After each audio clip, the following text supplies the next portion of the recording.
Shalom Pak Wilson. Shalom Pak Lucky. Wah, thank you banget ini sudah bersedia mampir di studio kami untuk ngopi bareng, ngobrol seputar teologi bareng-bareng nih. Ya, terima kasih untuk undangannya ya. Ini satu momen yang jarang juga ya saya berada dalam percakapan seperti ini ya. Tapi terima kasih Pak. Betul. Ya, ini pertama kali ya Pak ya, mampir ke studio kami dan kami yakin ini bukan yang terakhir kali begitu ya. Tentu saja. Sebab pengalaman rekan-rekan yang sudah mampir di ngopi bareng biasanya akan merindukan balik lagi nih Pak. Salah satunya karena kami harus mengatakan dengan jujur dan terus terang bahwa minuman atau kopi yang disediakan di studio ini salah satu yang the best begitu Pak. Setuju Pak, setuju. Saya sudah rasakan sedikit dan betul.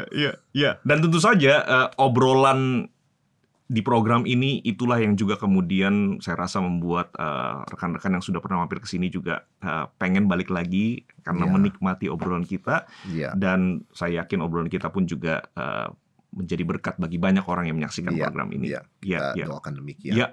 Nah Pak Wilson, hari ini kita akan ngobrol topik yang bukan sesuatu yang baru begitu ya, tetapi sebuah topik yang sudah pernah muncul di masa-masa lalu dan somehow sekali-kali waktu dia akan muncul lagi dan menjadi pertanyaan lagi begitu bagi banyak orang, baik orang Kristen yang sudah lama, yang sudah veteran mungkin, termasuk juga mungkin orang-orang yang non-Kristen yang kemudian juga bertanya-tanya soal ini begitu ya. Nah, sebelum kita ngobrol lebih jauh, menikmati obrolan kita di ngopi bareng ini, kita berdoa terlebih dahulu. Kita mohon pimpinan Tuhan. Mari kita berdoa.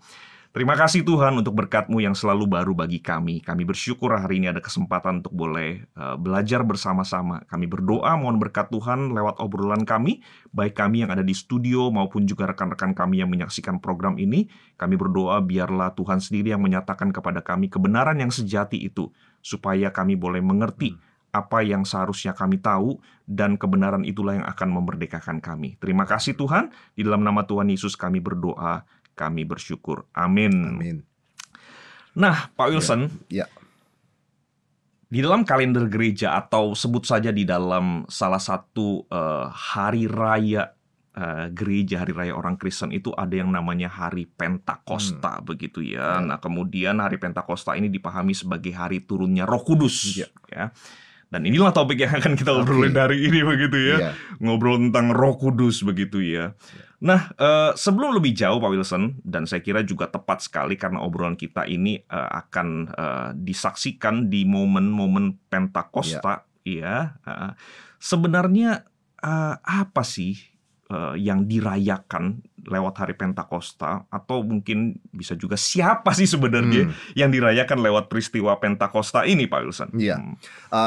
Makasih pertanyaan Pak Lucky. Jadi memang siapa yang dirayakan Hari Pentakosta itu memang fokusnya adalah Roh Kudus. Nah, sebelum kita bicara background Pentakosta itu sendiri, mungkin kita perlu mengingatkan juga setiap orang percaya apa dan siapa itu Roh Kudus. Roh Kudus adalah pribadi ketiga Allah Tritunggal. Jadi singkatnya Roh Kudus adalah Allah. Allah yang punya pribadi, Allah yang bisa didukakan, Allah yang berfirman, berkata. Jadi dia bukan seperti angin atau energi atau listrik, sesuatu kekuatan semesta yang tidak berpribadi. Nah, itu Roh Kudus bukan itu. Firman Tuhan mengatakan Roh Kudus itu adalah Allah sendiri bersama dengan Kristus, Allah Anak dan Allah Bapa. Tritunggal. Sehingga kita harus jelas bahwa memang yang turun pada Hari Pentakosta itu adalah pribadi Allah.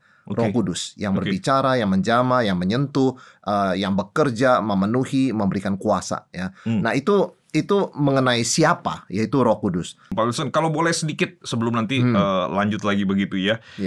Tadi Pak Wilson kan mengatakan dia itu pribadi begitu kan ya, bukan cuma sekedar kekuatan, bukan cuma angin dan tadi listrik dan segala macamnya. Meskipun menarik juga kan Pak ya, karena di Alkitab seringkali gambaran tentang kehadiran Roh Kudus itu juga dilambangkan dengan angin Pak ya, gitu ya. Nah, ini kait-mengaitnya di mana nih Pak ya? Iya, memang angin itu seringkali menjadi simbol atau gambaran untuk Roh Kudus karena ketidakterbatasannya. Seperti Yesus katakan kepada Nikodemus, kamu tahu angin bertiup tapi kamu tidak tahu dari mana dia datang, kemana dia pergi. Demikian juga dengan orang yang dilahirkan dari roh. Jadi pekerjaan Roh Kudus itu bersifat misterius namun powerful. Cuman memang itu adalah simbol, artinya Roh Kudus tidak identik dengan angin, tetapi dia menggunakan angin sebagai simbol atau kendaraan untuk mengekspresikan dirinya. Tapi pada naturnya memang Roh Kudus adalah Allah, dan itu memang apa yang Alkitab ajarkan dan pengakuan iman kita. Ya. Iya, thank you Pak Wilson untuk penjelasannya yang sangat penting ini. Saya kira karena begini, jangan sampai kemudian kita berasosiasi atau berasumsi bahwa kalau misalnya kita sedang berdoa, lalu kemudian mencari pimpinan Tuhan, sebut saja begitu kan ya.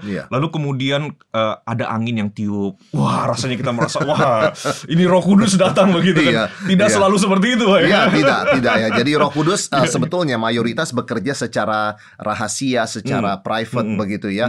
Hanya dalam momen tertentu dia bekerja dengan hal-hal yang bisa dirasakan, khususnya dalam sejarah gereja. Tapi in general, secara regular Roh Kudus itu bekerja dengan apa ya, dengan sangat-sangat rahasia, sangat pribadi, sangat misterius seperti Yesus katakan, sehingga orang yang di mana Roh Kudus bekerjanya pun tanpa sadar dia mengalami perubahan, tanpa dia bisa mengatakan momennya kapan ya. Seperti itu pekerjaan Roh Kudus pada umumnya sebenarnya. Iya, dan lalu kemudian tadi Paulus juga sempat menyebutkan ya, Pentakosta itu kan hari turunnya Roh Kudus, berarti Allah sendiri yang datang begitu kan Pak ya. Nah, ini menarik sekali kan Pak ya. Sebab seringkali umumnya lah kita memahami Allah yang datang ke dalam dunia ini adalah pribadi Yesus begitu kan Pak, dalam peristiwa inkarnasi datang ke dalam dunia ini. Tetapi sebenarnya rupanya Pentakosta ini pun juga peristiwa Allah datang kan Pak ya, Allah yang turun sendiri begitu kan Pak ya. Iya, ini menarik sekali Pak Luki, memang benar sekali. Allah melawat manusia itu di dalam Yesus Kristus yang berinkarnasi. Tetapi kita tahu bahwa setiap kali kita merayakan Natal, kita mendengar nama Immanuel, God with us. Tapi Roh Kudus membawa itu satu langkah lebih jauh, God in us, Allah di dalam kita. Dan itu yang Yesus janjikan, aku bersama kamu, tapi aku akan minta kepada Bapa mengirimkan seorang penolong, penghibur yang akan tinggal di dalam kamu. Nah, itu Allah menjadi sangat dekat sekali. Jadi sama sekali tidak ada jarak ya. Jadi God with us itu satu berkat yang sangat indah, tapi lebih dalam dari itu God in us. Wow, itu memang janji Allah dari perjanjian lama. Pada hari terakhir aku akan mencurahkan Rohku ke atas banyak orang, dan juga Roh Kudus akan tinggal tetap ya bersama dengan orang percaya. Nah, itu sesuatu yang sangat-sangat istimewa Pak Luki ya. Betul, luar biasa. Wah, thank you banget Pak Wilson untuk penjelasannya tentang pribadi Roh Kudus ini saya kira jarang di-highlight begitu Pak ya. Karena entah kenapa mungkin pembicaraan tentang Allah Roh Kudus itu sering dibicarakan di kelompok tertentu, sementara kelompok yang lainnya cenderung mungkin lebih grogi begitu kali Pak ya, lebih nervous ketika ngomong tentang Roh Kudus, seolah-olah ini sesuatu yang tidak terlalu perlu atau mungkin tidak menjadi center of attention begitu untuk dibicarakan begitu. Tapi thank you. Sebenarnya ketika Pak Wilson tadi menyampaikan tentang Kristus God with us, lalu kemudian Roh Kudus God in us, wah ini sesuatu yang sehari-hari sebenarnya Pak, sangat dekat sekali dengan kita begitu. Benar sekali Pak. Ya. Nah, kembali ke Pentakostanya itu sendiri Pak Wilson. Peristiwa Pentakostanya itu. Ya, peristiwa Pentakosta, istilah Pentakosta dalam bahasa Yunani berarti ke-50, the 50th ya. Nah, kalau kita boleh melihat sebenarnya Pentakosta itu hari apa? Hari turunnya Roh Kudus, yaitu sekitar 50 hari setelah Yesus bangkit. Itu sebabnya disebutnya Pentakosta atau Pentakoste di dalam Greek. Mungkin orang bertanya begitu ya, mengapa 50? Kok tiba-tiba 50 dari Yesus? Kenapa nggak 40? Mungkin yang angka yang lebih familiar di Alkitab. Nah, itu ada backgroundnya di Perjanjian Lama, bahwa memang di Pentakosta itu berasal dari hari raya orang Yahudi di Perjanjian Lama. Disebutnya dengan istilah hari raya 7 minggu atau Inggrisnya Festival of Weeks. Betul sekali, 7 minggu setelah Paskah keluarnya orang Israel dari Mesir. Nah, setelah perayaan Paskah itu 7 minggu, maka hari ke-50 itu adalah hari Pentakosta. Nah, di dalam Perjanjian Lama, Pentakosta itu merayakan apa? Merayakan panen. Karena 7 minggu setelah Paskah itu ya musim menuai ya. Jadi setiap kali ada panen, Pentakosta itu dirayakan untuk mengucap syukur bahwa Tuhan masih memberikan panen pada tahun ini, sehingga kita seluruh bangsa tidak mati kelaparan, masih bisa makan, masih bisa survive. Dan itu juga momen orang memberikan persembahan buah sulung. Jadi hasil pertama yang terbaik, buah sulung adalah sebuah hasil yang menjanjikan, karena kalau buah sulungnya muncul maka pasti panennya berhasil. Kalau nggak ada buah sulung berarti panen gagal. Jadi buah sulung itu dipersembahkan untuk Tuhan. Nah, itu orang lakukan di dalam momen Pentakosta. Tapi ada satu hal yang mungkin tidak banyak orang tahu. Pentakosta itu momen apa? Mensyukuri pemberian hukum Taurat. Kalau dihitung dari Israel keluar dari Mesir dengan buru-buru, yang itu adalah Paskah, sampai mereka tiba di Gunung Sinai, di mana mereka hukum Tuhan diberikan, itu menurut tradisi Yahudi ya sekitar 50 hari.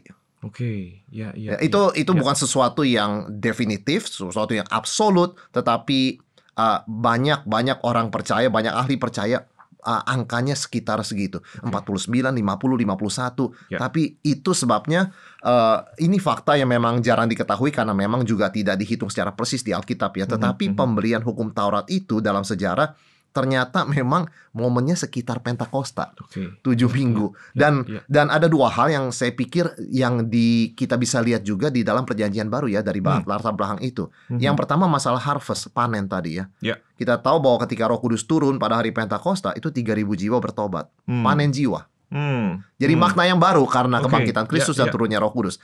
Yang kedua, ketika Taurat diberikan, Israel ternyata sedang menyembah lembu emas dan akhirnya 3.000 orang mati kan. Tapi ketika Roh Kudus diberikan, 3.000 orang diselamatkan. Jadi New Covenant ya. Jadi perjanjian baru di mana bukan lagi dengan Taurat tetapi dengan Roh Kudus yang tinggal dalam hati kita. Nah, ini sesuatu yang saya kira menarik kalau kita membandingkan dengan latar belakang perjanjian lama, kita lebih bisa menghargai kedalaman arti dari Pentakosta yang kita rayakan setiap tahun ya. Yang ketika Roh Kudus turun 50 hari setelah Yesus bangkit. Betul. Iya. Nah, thank you banget Pak Wilson untuk penjelasan latar belakangnya ini. Artinya mengingatkan kita semua begitu, termasuk rekan-rekan kita yang menyaksikan program ini dan berulang kali itu terus-menerus di-highlight di Ngopi Bareng ya.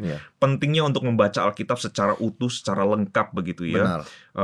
Misalnya contoh yang tadi Pak Wilson sudah sebutkan saja begitu ya tentang Pentakosta.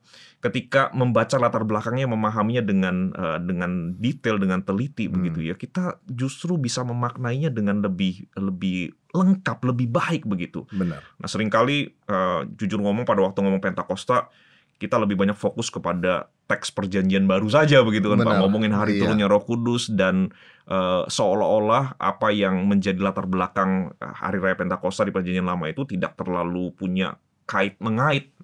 Tapi ternyata kaitannya sangat indah begitu ya, sangat luar biasa. Wah, iya. Dan saya kira ini akan menolong kita khususnya setiap kita yang merayakan Pentakosta tahun demi tahun kan Pak ya. Penghayatannya saya kira akan jauh lebih dalam, lebih lengkap begitu. Sebetulnya kalau ditanya begitu ya, apa sebenarnya yang kita rayakan ya waktu Pentakosta?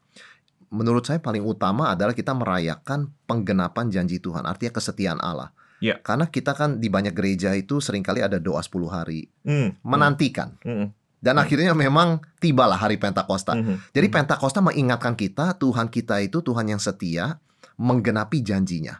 Bahkan janjinya ini janji yang luar biasa ya. Maksudnya aku akan mencurahkan Rohku. Jadi penggenapannya ini bukannya pas-pasan atau sekedarnya, tetapi betul-betul dengan berlimpah Tuhan menggenapi janjinya. Jadi itu sebabnya pemberian Roh Kudus itu menjadi meterai atau jaminan bahwa Tuhan itu setia dan pasti menggenapi janjinya sampai kita ketemu Tuhan. Nah, ini juga mengingatkan kita ya, tentunya juga setiap orang yang menonton acara ini, bahwa firman Tuhan mengatakan barang siapa berseru kepada nama Yesus akan diselamatkan. Dan itu tetap berlaku karena Allah itu setia. Barang siapa percaya pada Tuhan Yesus, bahwa Yesus telah mati bagi dosanya, kemudian Yesus bangkit, dia akan diselamatkan. Dan Pentakosta mengingatkan kita bahwa Allah itu Allah yang setia dan tidak pernah lupa janjinya, sekalipun kita lupa. Bahkan seperti Pak Luki katakan tadi, bahwa orang pun tidak tahu background perjanjian lama. Kita pun tidak tahu background perjanjian lama mengenai Pentakosta. Tapi itu bukan berarti Tuhan lalu melupakan janjinya. Di tengah ketidaktahuan kita, lupanya kita, dan mungkin ketidakpedulian kita, Tuhan tetap setia. Saya kira penggenapan janji Tuhan itu adalah inti daripada Pentakosta. Thank you banget Pak Wilson. Dan sekali lagi seperti yang tadi saya sudah katakan, dengan pemahaman yang lebih lengkap seperti hari ini begitu ya, saya yakin akan menolong setiap kita yang merayakan Pentakosta, sehingga bukan lagi sekedar menjadi memorial ingat-ingatan terhadap peristiwa masa lampau 2000 tahun yang lalu, ya cuman mengingat begitu kan ya. Ya penting juga sih, tapi apa dampaknya bagi kita nggak tahu begitu kan ya. Tetapi ternyata dampaknya sangat mempengaruhi kehidupan kita hari ini, bagaimana kita Luar melihat biasa. hari ini, melihat masa depan, Iya. melihat juga termasuk segala hal yang terjadi dalam hidup kita, termasuk kesulitan, pergumulan ya Pak Wilson. Betul. Begitu. Akan berbeda sekali kacamata kita. Sangat Iya. berbeda. Karena memang Yesus mengatakan kamu akan menerima kuasa kalau Roh Kudus turun ke atasmu. Artinya memang sebelum Roh Kudus turun, ya hidup kita tidak ada kuasa. Kita seperti Bapak katakan tadi, bergumul dengan tantangan, kelemahan, tetapi nggak bisa mengatasi ini oleh sebab kita nggak ada kuasa. Nggak ada kuasa dari atas. Tapi Yesus mengatakan kalau Roh Kudus turun, kamu akan terima kuasa dan bisa menjadi saksi Tuhan. Sebenarnya kalau kita lihat hidup kita penuh dengan kekurangan. Betul. Jadi banyak cacat celah. Kok bisa jadi saksi Tuhan begitu ya? Kecuali memang ada kuasa Roh Kudus yang memampukan menggunakan orang tidak sempurna seperti kita ini untuk menjadi saksinya. Nah, itu Roh Kudus memang bukan sekedar seperti Bapak katakan tadi, bukan sekedar memorial masa lalu, tapi betul-betul realita masa kini bahwa kita punya strength, kekuatan, and power begitu ya, untuk hidup sebagai saksi Tuhan apapun keadaan kita. Nah, saya kira Roh Kudus membuat make a big difference dalam hal itu. Dan kalau begitu Pak Wilson ya, belajar tentang doktrin Roh Kudus ini sesuatu yang sangat penting.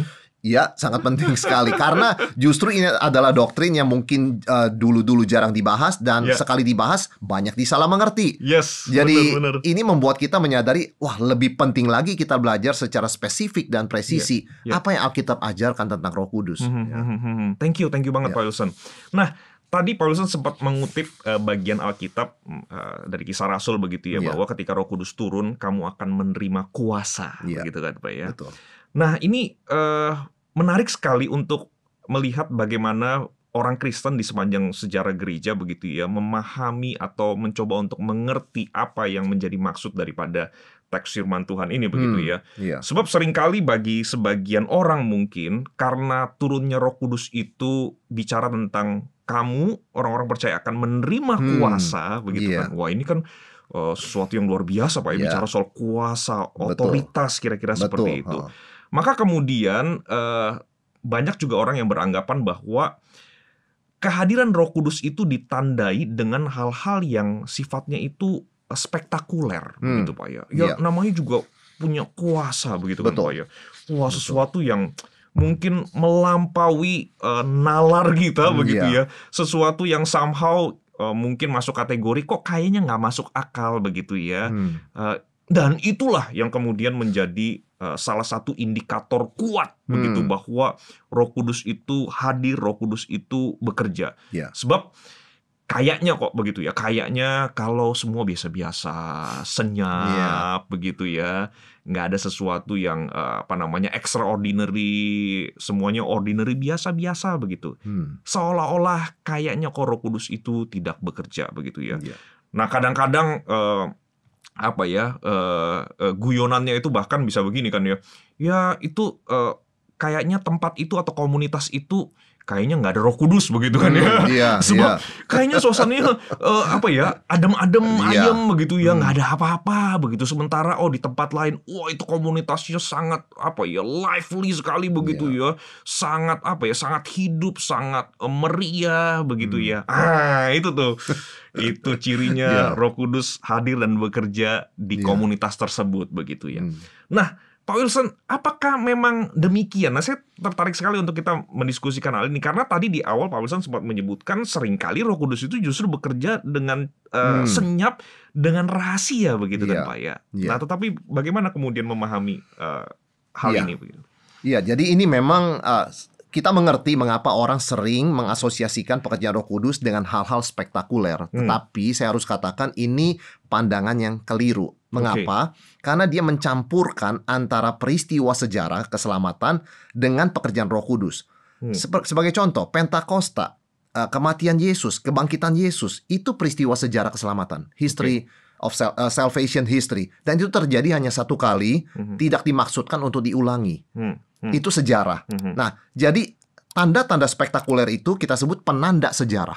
Tapi sejarah sudah berlalu, peristiwa sudah terjadi. Kita menengok ke belakang melihat apa yang terjadi pada waktu itu. Nah, ini tidak dimaksudkan menjadi norma yang diulangi secara rutin. Karena memang dia penanda. Sama seperti misalnya kita di Indonesia merayakan kemerdekaan. Ya. 1945 begitu kan. Setahun sekali kita merayakan. Jadi itu kan bukan sesuatu yang dimaksudkan untuk terjadi setiap hari peristiwa kemerdekaan itu. Kita perang lagi. Iya, tentu kan ya. tidak demikian. Sudah terjadi satu kali, sudah dicapai, dan itu adalah suatu anugerah Tuhan ya bagi sebuah bangsa misalnya. Nah, demikian pula bagi kita orang Kristen, bahwa Yesus mati satu kali, dia bangkit satu kali, naik ke surga sekali, dan Roh Kudus turun satu kali juga.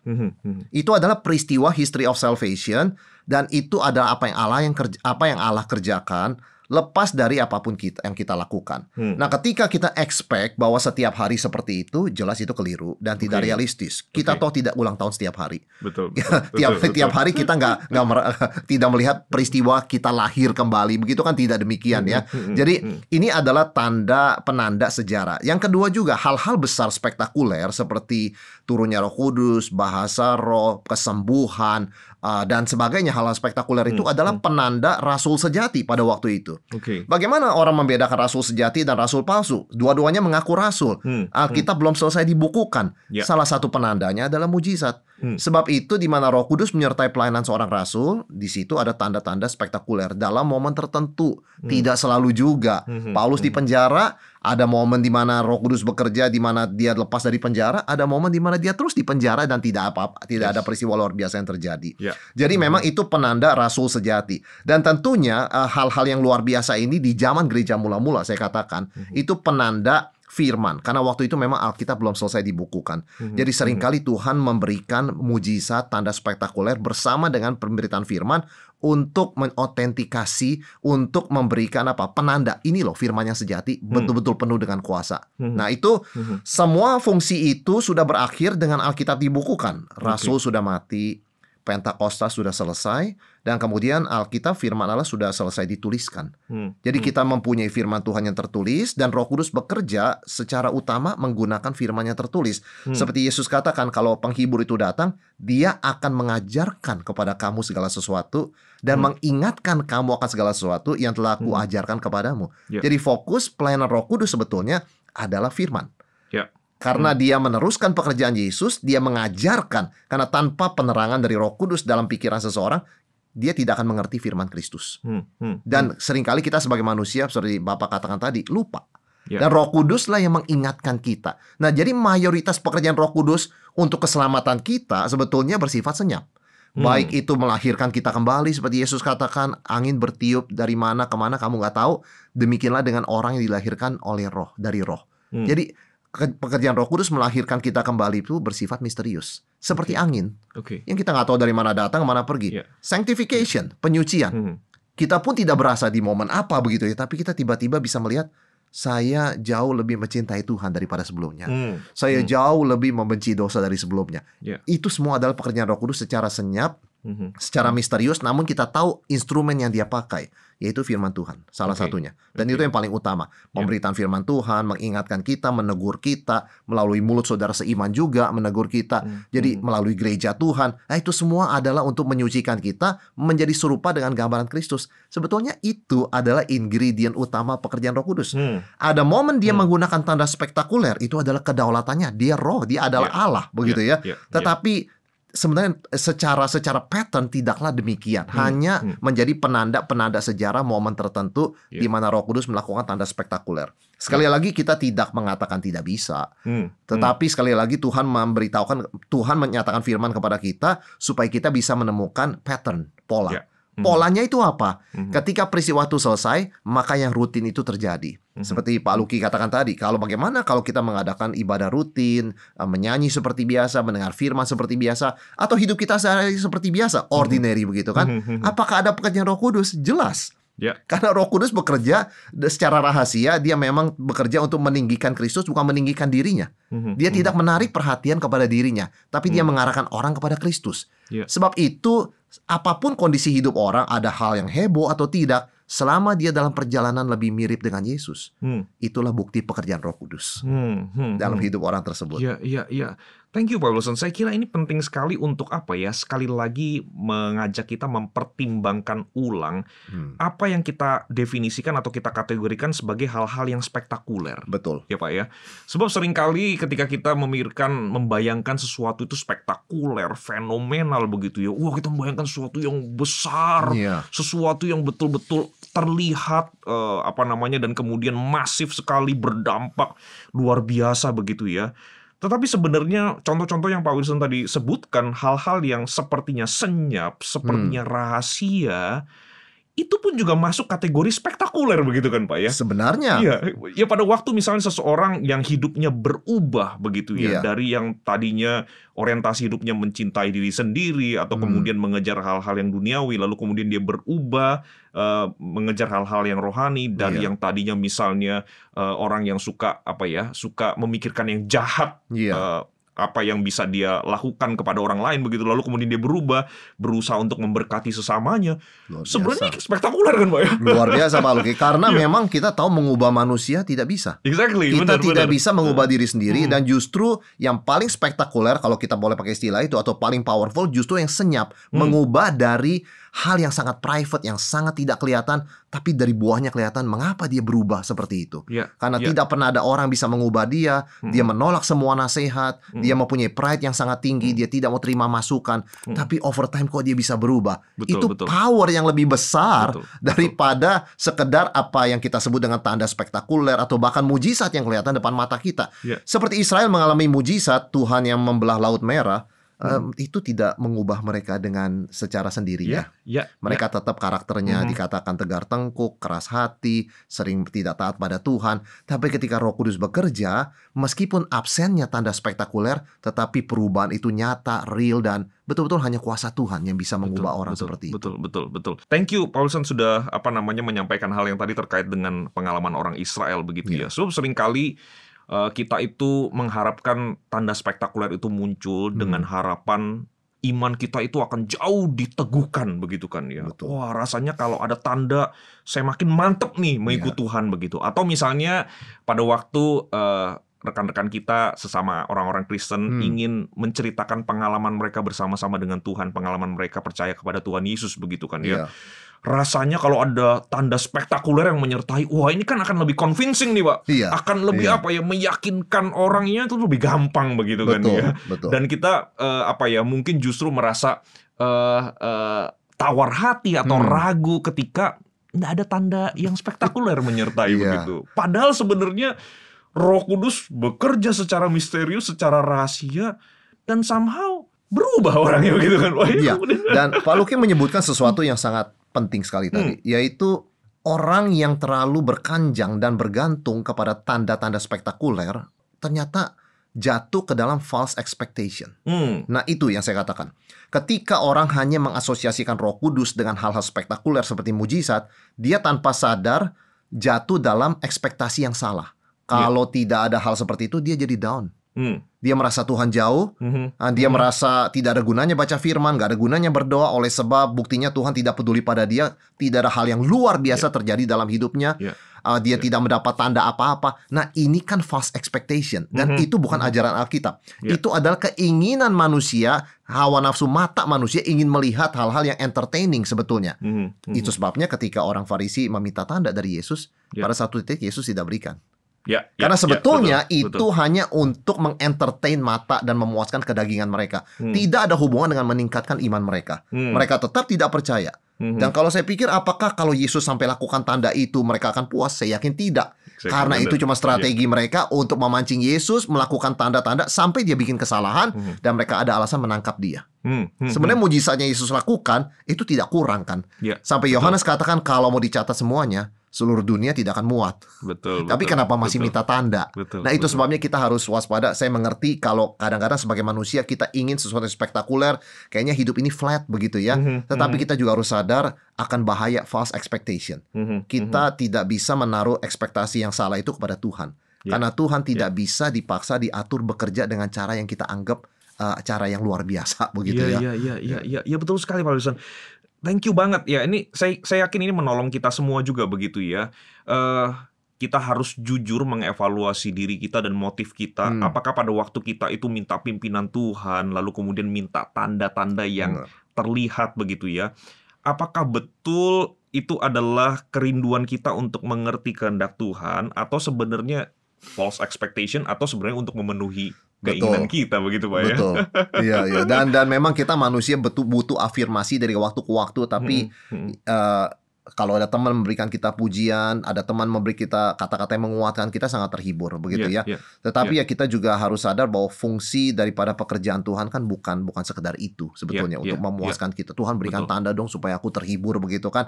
Kan bukan peranan Tuhan seperti itu sebenarnya. Betul. Dan toh seperti yang tadi Pak Wilson sudah sebutkan, pekerjaan Roh Kudus itu utamanya kendaraannya itu adalah ya firman Allah yang sudah tertulis di dalam Alkitab begitu. Yang sebenarnya ketika kita baca secara disiplin, pelajari secara teliti, ya semua tanda konfirmasi, afirmasi dari Tuhan semua ada di situ kan begitu Pak. Dan apa kurang mujizat firman Tuhan ditulis melewati span waktu berapa 4.000 tahun, 2.000 tahun begitu ya. Tetapi kemudian berbicara mengenai hal yang sama, yaitu Mesias, keselamatan.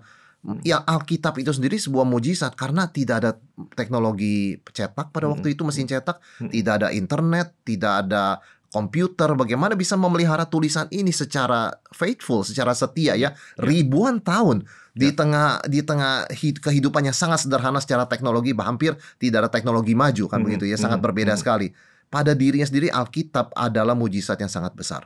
Bisa sampai kepada kita dalam keadaan utuh seperti itu. Jadi kalau boleh sedikit menyimpulkan dengan singkat begitu Pak Wilson ya. Jadi artinya tetap pekerjaan Roh Kudus yang sifatnya spektakuler itu bisa saja terjadi seperti kata Pak Wilson tadi, karena ya dia Allah, ya dia bebas melakukan apapun sesuai dengan caranya begitu Pak ya. Tapi kita juga harus hati-hati dengan yang namanya false expectation. Dia berharap bahwa Roh Kudus akan selalu bekerja dengan cara spektakuler sesuai dengan apa yang kita inginkan begitu Pak ya. Dan artinya begini kan Pak ya. Kalau seandainya dalam hidup kita selama ini sekian puluh tahun jadi orang Kristen, sepertinya semua hal ordinary saja, kita tidak perlu merasa galau ya Pak ya? Iya, nggak perlu. Kecuali memang kita merasa hambar atau kering. Nah, itu hal yang berbeda. Nah, ini menarik. Nah, itu ada berarti kemungkinan, tidak selalu, kemungkinan ada dosa tersembunyi. Atau memang dalam musim kerohanian seseorang ada yang namanya dry spell. Dry spell itu musim kering secara kerohanian. Kita manusia hidup dalam dunia, menghadapi tantangan, pencobaan, tanpa sadar bisa mengalami dry spell. Tetapi itu tidak sama dengan tidak ada Roh Kudus begitu ya. Tapi itu memang suatu panggilan Tuhan untuk kita memeriksa diri. Mengapa hati saya tidak menyala-nyala, tidak berapi-api untuk Tuhan? Mengapa ketika saya membaca firman Tuhan kok tidak seperti dalam Lukas 24 ya, hati kita membara begitu ya. Nah itu, tetapi itu kan sesuatu yang memang mendorong kita untuk memeriksa diri ya. Jadi ordinary itu sendiri sangat indah sebetulnya. Ketika kamu makan, kamu minum, lakukan segala sesuatu untuk kemuliaan Tuhan. Apa yang lebih ordinary daripada makan dan minum? Tapi signifikansinya kita memuliakan Tuhan bahkan dengan hal-hal yang kecil dan biasa seperti itu. Betul. Dan toh kalau kita melihat, mengevaluasi kehidupan kita sebenarnya secara fisikal saja begitu ya, bukankah hal-hal yang ordinary itu yang sebenarnya memelihara hidup kita sampai hari ini kan Pak ya? Bangun pagi, makan, minum, benar. Dan pekerjaan Tuhan di dunia ini sebagian besar, boleh saya katakan 90% lebih ditopang oleh kebaktian yang ordinary.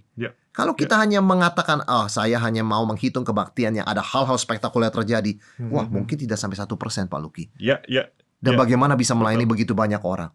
Kita harus menghargai hal-hal ordinary karena itu pun gift dari Tuhan. Betul. Ya. Thank you buat klarifikasinya dan penjelasannya. Nah seringkali tapi begini juga Pak Wilson, ada orang-orang yang mungkin berasumsi, beranggapan bahwa somehow ketika ada seseorang yang mendapatkan karunia-karunia yang khusus. Nah, kita ngomong tentang pekerjaan Roh Kudus sih, mendapatkan karunia yang khusus, yang spektakuler. Wah, itu sepertinya adalah gambaran dari level kerohaniannya begitu kan Pak. Ya kalau mau pakai analogi kepangkatan di dalam dunia militer begitu ya. Wah, yang ada tanda-tanda khusus atau punya karunia khusus itu mungkin levelnya sudah perwira menengah ke atas begitu kan ya. Sementara ya mungkin yang kayak saya begitu ya, yang sepertinya karunia-nya biasa-biasa saja begitu ya, mungkin levelnya masih bawahan lah begitu kan Pak, tamtama atau apalah begitu analoginya begitu. Nah sebenarnya akurat nggak sih Pak cara pikir seperti itu? Iya, simpel aja Pak Luki ya, dan juga setiap orang yang menonton acara ini ya. Kalau kita lihat Pentakosta itu sendiri, apa sih uniknya Pentakosta dibandingkan pekerjaan Roh Kudus di Perjanjian Lama? Yaitu bahwa Roh Kudus dicurahkan sehingga banyak orang. Kalau boleh saya bacakan ya dari Kisah Rasul pasal 2 itu, penggenapan nubuat Nabi Yoel di Perjanjian Lama dikatakan, Kisah Rasul 2 ayat 17, akan terjadi pada hari-hari terakhir, demikian firman Tuhan, aku akan mencurahkan rohku ke atas semua manusia, maka anakmu laki-laki dan perempuan bernubuat, teruna-terunamu remaja akan mendapat penglihatan, dan orang-orangmu yang tua akan mendapat mimpi. Kalau kita baca itu Pak Luki, tidak ada gap di situ ya, umur, kemudian juga jenis kelamin, orang yang percaya, latar belakangnya apapun, umurnya apapun, jenis kelaminnya apapun, menerima Roh Kudus. Tetapi dengan memaksakan karunia tertentu menjadi tanda orang punya Roh Kudus, kita menciptakan elit baru. Roh Kudus datang meruntuhkan tembok pemisah sehingga nggak ada elit, nggak ada commoner. Semua orang sama di hadapan Tuhan. Tapi penekanan kepada karunia tertentu menciptakan elit baru, seperti Bapak katakan tadi. Elit yang super rohani, kelas tinggi, superior, dan inferior. Karunia-karunia tertentu. Nah, ini bukan maksud dari pekerjaan Roh Kudus. Ini justru berkontradiksi dengan tujuan kedatangan Roh Kudus, yang adalah untuk meruntuhkan tembok pemisah, menyatukan orang dari berbagai bangsa, dari sebagai umur yang percaya kepada Yesus. Dan saya kira ini secara spirit sangat berlawanan. Sangat berlawanan dengan elitisme yang ditunjukkan orang-orang yang menekankan karunia tertentu dan mengatakan, akulah superior, kalian mesti belajar dari aku. Sangat berbeda spiritnya. Nah Pak Wilson, seringkali salah satu ya di antara sekian banyak mungkin karunia-karunia yang cenderung dianggap superior begitu ya. Misalnya adalah karunia bahasa roh, gitu kan Pak ya. Nah yang seperti tadi Pak Wilson juga sempat sebutkan begitu ya. Ada orang-orang yang mungkin beranggapan bahwa wah ini orang-orang yang punya karunia berbahasa roh ini adalah salah satu tanda begitu. Dan betul ternyata seperti kata Pak Wilson tadi, harusnya ini bertentangan dengan prinsip Alkitab tentang pekerjaan Roh Kudus begitu. Tetapi orang berpikir seringkali begitu ya, ini salah satu tanda seseorang itu dijumpai, dilawat oleh Roh Kudus secara pribadi. Roh Kudus itu hadir dan berkarya secara luar biasa, dan tanda lahiriah yang bisa menjadi menjadi indikator utamanya itu adalah ketika dia kemudian berbahasa roh begitu, atau berbahasa lidah begitu ya. Nah ini gimana nih Pak? Ini kan kita agak spesifik nih ngomong salah satu karunia yang seringkali juga menjadi perbincangan, pertanyaan, memunculkan berbagai macam anggapan, asumsi begitu. Iya, memang bahasa roh adalah salah satu karunia yang paling banyak dibicarakan karena banyak kontroversi, bukan hanya pada zaman kita, bahkan di Korintus. Mengapa? Karena memang bahasa roh fenomena yang terjadi pada waktu Pentakosta, di mana rasul-rasul berbicara dalam bahasa asing. Nah, ini yang saya mau katakan. Bahasa roh itu apa? Bahasa asing manusia. Tetapi rasul-rasul bisa mengatakannya, dan orang yang mendengarkan bisa mendengar dalam bahasa mereka. Apapun latar belakang mereka, mereka bisa mengerti apa yang disampaikan oleh Petrus dan teman-teman pada hari Pentakosta. Jadi apa itu bahasa roh? Bahasa asing manusia yang bisa dikatakan tanpa dipelajari. Itu kan sebuah mujizat. Saya tidak bisa bahasa Rusia, tapi kalau sekarang saya tiba-tiba bahasa Rusia dengan fasih dan orang yang mendengarnya bisa mengerti, itu kan satu mujizat. Tapi itu bahasa roh, yaitu bahasa manusia yang bisa dimengerti, bukan bunyi-bunyian yang tidak jelas. Istilah yang digunakan glosolalia, sehingga ada orang mengatakan, oh ya itu di Kisah Rasul, kalau di Korintus itu berbeda. Istilah yang digunakan sama, glosolalia. Apa alasan kita membedakan? Sehingga ada beberapa penafsir mengatakan, oh meskipun disebut di glosolalia di dalam Kisah Rasul, tapi itu kan bahasa asing, maka mereka ganti istilahnya dengan senolalia. Senolalia tidak ada di Alkitab, dan tidak boleh digunakan untuk menggantikan teks yang sudah ada. Yang kita punya adalah glosolalia, yang kita punya bukti paling jelas adalah Kisah Rasul, yaitu bahasa asing manusia. Di Korintus Sampai hari ini setahu saya tidak ada satu penafsir pun yang bisa memastikan sebetulnya di Korintus itu seperti apa.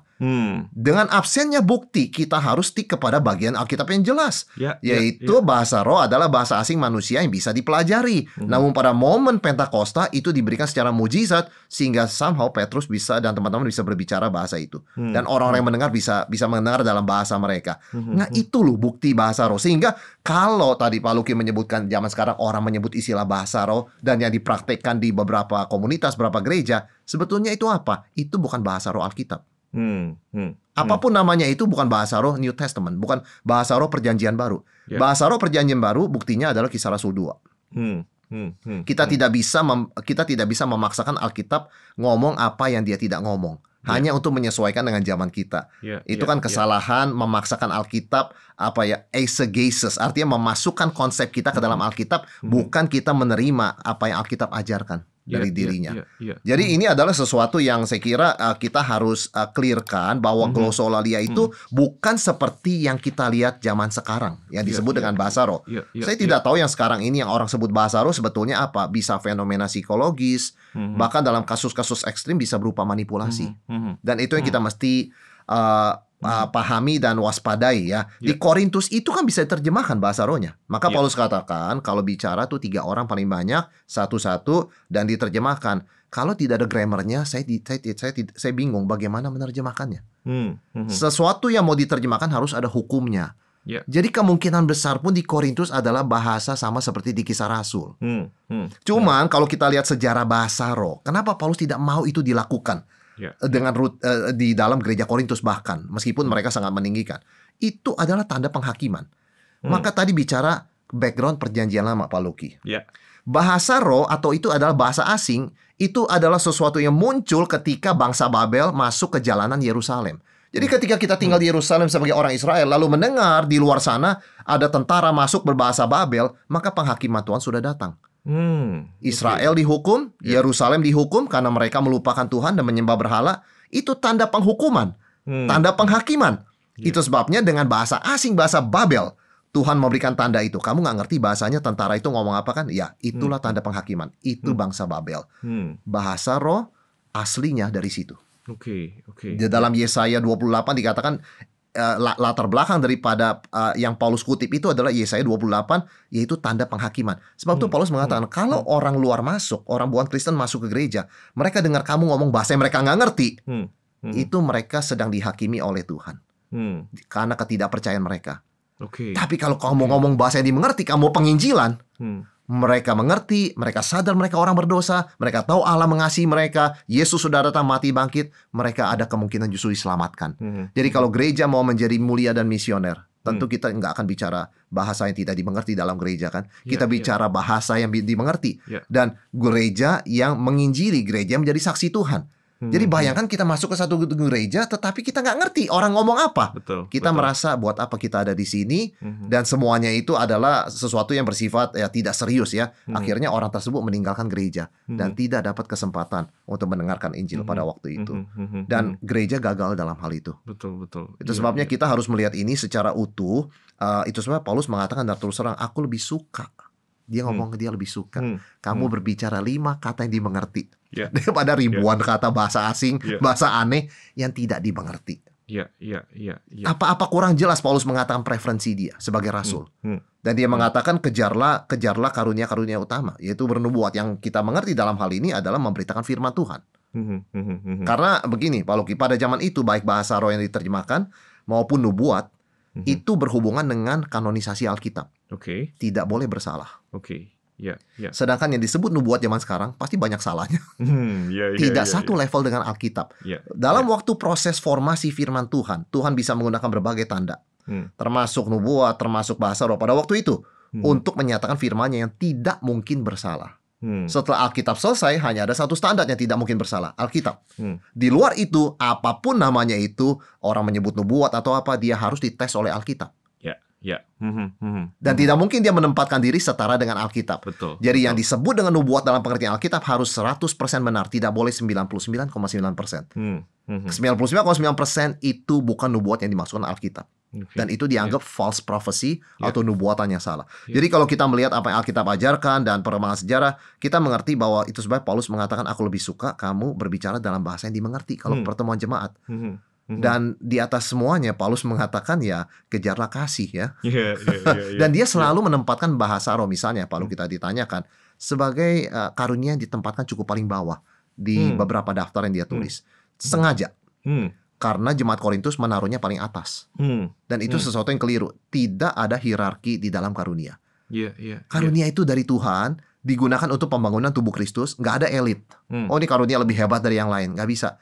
Mata hebat, punya visi, tapi tanpa tangan nggak ada eksekusi. Tanpa kaki nggak ada mobilitas. Tanpa telinga nggak ada masukan. Itu sebabnya tidak ada orang bisa mengatakan saya kaum elit, punya karunia tertentu. Itu berlawanan dengan spirit firman Tuhan dengan pekerjaan Roh Kudus. Justru itu melawan pekerjaan Roh Kudus. Roh Kudus datang justru untuk mempersatukan orang dari berbagai latar belakang, memberikan karunia beraneka ragam supaya membangun tubuh Kristus. Bukan meninggikan satu, tapi meninggikan Kristus yang adalah kepala, begitu ya.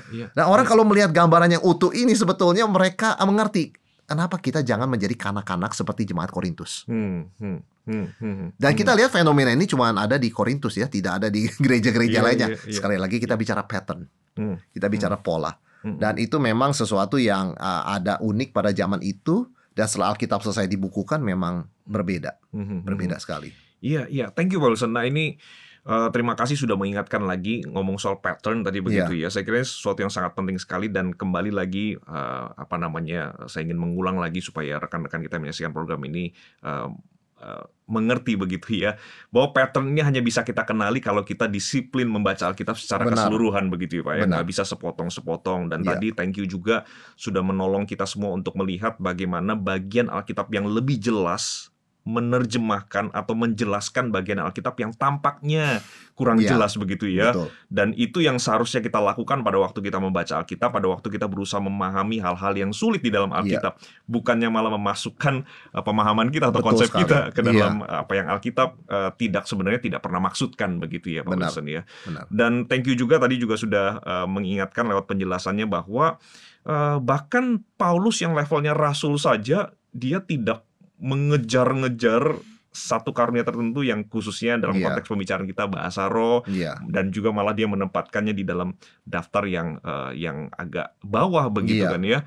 Nah ini menolong kita juga untuk memahami kembali esensi daripada karunia Roh Kudus, bahwa ya ini memang pemberian Allah begitu kan Pak ya. Bukan sesuatu yang perlu dilihat secara hierarkis begitu ya, mana yang lebih spesial, mana yang kurang spesial begitu ya. Nah, tapi saya masih agak sedikit tergelitik soal karunia Roh Kudus begitu Pak ya. Nah, seringkali ya orang juga berpikir atau mungkin ada yang beranggapan begitu ya. Oke, kalau ada karunia roh begitu kan ya. Nah, apakah artinya saya boleh minta karunia-karunia tertentu yang bahkan mungkin tidak ada di dalam Alkitab misalnya gitu kan ya. Wah, saya pengen punya karunia ini, karunia itu dan segala macamnya. Nah, apakah itu sesuatu yang sah saja dilakukan? Sebab begini kan, kalau kita bicara soal karunia Roh Kudus sebenarnya secara esensial ini kan sebenarnya ini kan pemberian begitu kan ya. Nah, apakah pemberian itu sesuatu yang boleh saya minta begitu ya, atau lebih kepada sesuatu yang ya saya terima apa yang Tuhan kasih? Ini gimana nih Pak Wilson? Iya, memang kita harus tanya begini, apa tujuan diberikannya karunia? Untuk pembangunan tubuh Kristus, untuk pelayanan, memperlengkapi orang-orang kudus. Jadi instead of kita minta karunia kepada Tuhan, kita perjelas saja dalam doa kita, Tuhan saya mau bisa melayani di dalam pengajaran. Dengan otomatis kita kan sudah meminta karunia mengajar. Dan Tuhan itu berdaulat, itu memang pada akhirnya terserah dia. Karena dia melakukan, dia memberikan karunia itu kepada siapapun, mendistribusikan secara berdaulat. Tapi apakah kita boleh punya kerinduan melayani Tuhan di area tertentu? Jelas boleh. Tetapi kan fokusnya bukan minta karunianya, tetapi Tuhan pakai saya, perlengkapi saya untuk bisa mengajar. Karena ada kebutuhan akan pengajar firman Tuhan di tempat ini, di tempat ini, di desa ini, di kota ini, di keluarga ini tidak ada yang bisa mengajar firman Tuhan. Tolong Tuhan perlengkapi saya. Itu kan sama aja dengan minta karunia. Tetapi bukan dalam pengertian Tuhan saya khusus minta karunia ini. Nah, itu tujuannya untuk apa? Jadi itu sebabnya tujuannya harus untuk memuliakan Tuhan. Karena itu bicaralah dan berdoalah supaya minta diperlengkapi oleh Tuhan untuk pekerjaan baik, untuk pelayanan. Bukan fokus pada karunia itu sendiri. Karena Tuhan bisa memakai kita melalui peranan dan karunia yang berbeda untuk satu pelayanan. Kan banyak aspeknya pelayanan itu. Pengajaran mungkin bukan hanya pada waktu mengajar begitu ya, tapi menyusun kurikulum, mempersiapkan begitu kan ya. Kemudian juga mementor. Itu semua fungsi daripada pengajaran, begitu kan? Nah, itu yang kita harus berikan keleluasaan kepada Roh Kudus untuk bekerja secara berdaulat. Dia mau pakai kita di area mana? Tentu dia pasti perlengkapi kita. Itu sebetulnya tidak usah diminta, tetapi Tuhan tidak melarang ya orang meminta kepada dia ya. Anak meminta kepada Bapa yang udah obvious pun ya silakan begitu ya. Tetapi kita mesti ngerti bahwa tujuan karunia adalah untuk memuliakan Tuhan, memuliakan Kristus, pembangunan tubuh Kristus, bukan untuk show. Not for show off. Bahkan orang yang diberikan banyak dituntut banyak. Apa yang mau di-show? Apakah kita memamerkan kewajiban kita yang banyak? Itu kan tidak begitu ya. Kan prinsip firman Tuhan, barang siapa dia lebih banyak dituntut banyak, diberi sedikit dituntut sedikit. Jadi karunia yang banyak dan spektakuler, tanda kutip orang mengatakan, atau publik ya saya katakan istilahnya, mengajar, memimpin dan sebagainya, itu nggak perlu juga dibanggakan, dianggap lebih tinggi karena tuntutannya besar. Yakobus mengatakan jangan setiap orang mau jadi guru.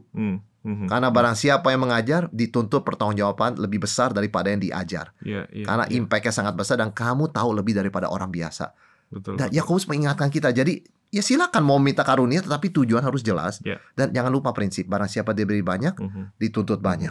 Saya tergelitik untuk menanyakan hal ini karena seringkali cerita atau testimoni yang beredar itu lebih banyak kepada minta, lalu kemudian somehow wah secara spektakuler Tuhan kasih, which is bisa terjadi tentu saja seperti yang Paulus tadi katakan, Allah bebas melakukannya, dia bisa melakukan.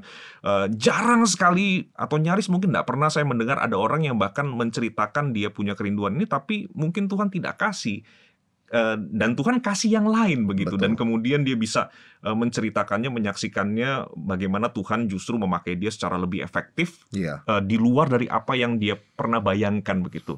Tetapi sebenarnya kalau kita kembali ke basicnya, ya sebenarnya terserah Allah sendiri begitu kan mau memberikan yang mana. Dan lagi-lagi ini soal pekerjaan Tuhan nih, bagaimana memuliakan Tuhan secara efektif.